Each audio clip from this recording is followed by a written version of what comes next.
ওমা, কি করছো আজকে? আমি এক দিদি ভাইয়ের ইউটিউবে দেখেছি আলুর দম রান্না করা, একটা নতুন স্টাইলের, তাই করছি। দেখো, দেখবে? হ্যাঁ, চলো দেখি কেমন করে করছো। হ্যাঁ, এই দেখো, শুকনো লঙ্কা, তারপরে দুটো এলাচ, আর এই 20টা মতো গোলমরিচ, আর ধনে, গোটা ধনে, জিরে, শুকনো খোলায় একটু ভেজে নেবো এটাকে। আর এইদিকে এরকম আলুটাকে সেদ্ধ করে আমি ঠান্ডা হতে দিয়েছি। ভালোই দেখলাম, ভালোই লাগছিল। আমি একটু চেষ্টা করি, দেখি এটা খেতে কেমন হয়। হ্যাঁ হ্যাঁ। এই যে আমার মশলাটা ভাজা হয়ে গেল, একটু ঠান্ডা হবে, তারপরে গুলিয়ে নেব। এই যে ভাজা মশলাটাকে আমি একটু গুঁড়ো করে নিয়ে এলাম, খুব মিহি পেস্ট না, একটু দানা দানা থাকবে। এই যে আমি কয়েকটা কাজু বাদাম, 7-8টা মতো কাজু বাদাম আধখানা করে ভেঙে ওর মধ্যে দিচ্ছি, পেস্ট করবো বলে। আর এক চামচ একটু বেশি দই দিলাম। দই দিয়ে এটাকে আমি পেস্ট করে নিয়ে আসবো। এই যে দই আর কাজুটাকে আমি পেস্ট করে নিয়ে এলাম, জল দিইনি, একদম দই দিয়েই করলাম, একদম মিহি পেস্ট এটা। আর এই মশলার এটাই করলাম, যারটাই করলাম বলে একটু কালারটা অন্যরকম হয়ে গেল। এটা কিন্তু সম্পূর্ণ নিরামিষ আলুর দম। দেখি কেমন লাগে খেতে, কেমন সুস্বাদু হয়। এই যে কড়া আমার গরম হয়ে গেছে, এবার আমি সর্ষের তেল দিয়ে, আপনার ইচ্ছা করলে সাদা তেল দিয়েও ভাজতে পারেন, কিংবা সাদা তেল সর্ষের তেল একসঙ্গে মিশিয়েও নিতে পারেন। সাদা সর্ষের তেল দিয়ে এবার আলুগুলোকে ভালো করে ভেজে নেব। আমি এই আলুটায় কোনো হলুদ দেবো না, এটা সাদা আলুর দম হবে। এবার আমি একটু লবণ দিয়ে দিচ্ছি, পরে দেখে খাবার দেবো। আলুটাকে লাল লাল করে ভেজে নেব।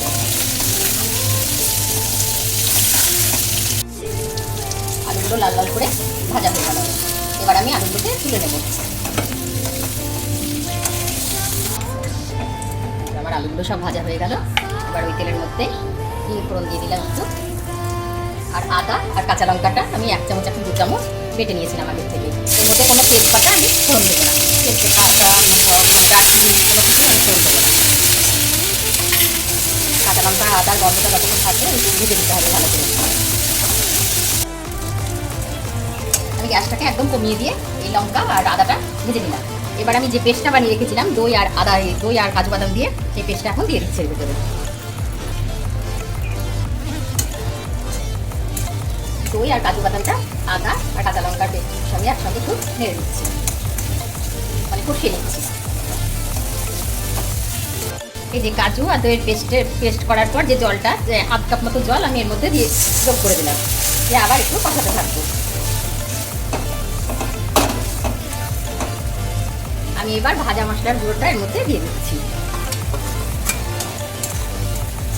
কিছুক্ষণ ধরে এটাকে আমি কষাবো।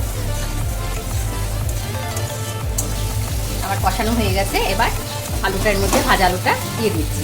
দিয়ে ভাজা আলু দিয়ে অনেক একটু কষিয়ে নিতে হবে। আর এর মধ্যে আমি একটু লবণ দিয়ে দিচ্ছি, আগে ভাজার সময় দিয়েছিলাম, একটু লবণ লাগবে, দিয়ে দিলাম।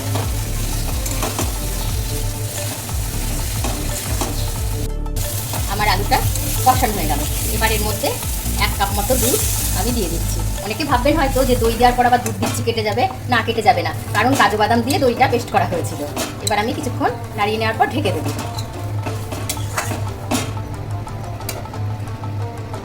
5-7 মিনিট মতো হতে দেবো। এই যে দুধ দিয়ে 1 মিনিট মতো আমি একটু এটাকে ফুটিয়ে নিলাম। এবার আমি গ্যাসটাকে অফ করে দিচ্ছি, দিয়ে এইদিকে একটা তড়কা তৈরি করব, মানে তড়কা কিংবা ফোড়ন, যাই বলুন আপনারা। আমি বাটার দিয়ে দিলাম, 2 কাঁচা লঙ্কা, ক্যাপসিকাম মিডিয়াম সাইজের একটা, ভুল হয়ে গেছে, টমেটোটা আগে দিয়েছি। এবার আমি ক্যাপসিকাম মিডিয়াম সাইজের একটা ক্যাপসিকাম এর মধ্যে দিয়ে দিলাম। 5-6 সেকেন্ডের মতো একটু নাড়াচাড়া করে আমি এই তরকারিটা দিয়ে দেবো। এই যে ক্যাপসিকাম, টমেটো আর কাঁচা লঙ্কা ফোড়নটা আমার ভাজা হয়ে গেল, 5 সেকেন্ড মতো একটু নাড়াচাড়া করলাম। এবার আমি এর মধ্যে দিয়ে দেবো। নতুন করছি তো, মানে একটু হয়ে যাচ্ছি, আমি ঘাটিয়ে যাচ্ছি।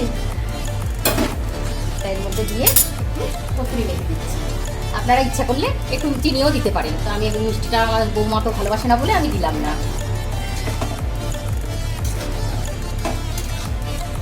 নিরামিষ আলুর দম রেডি।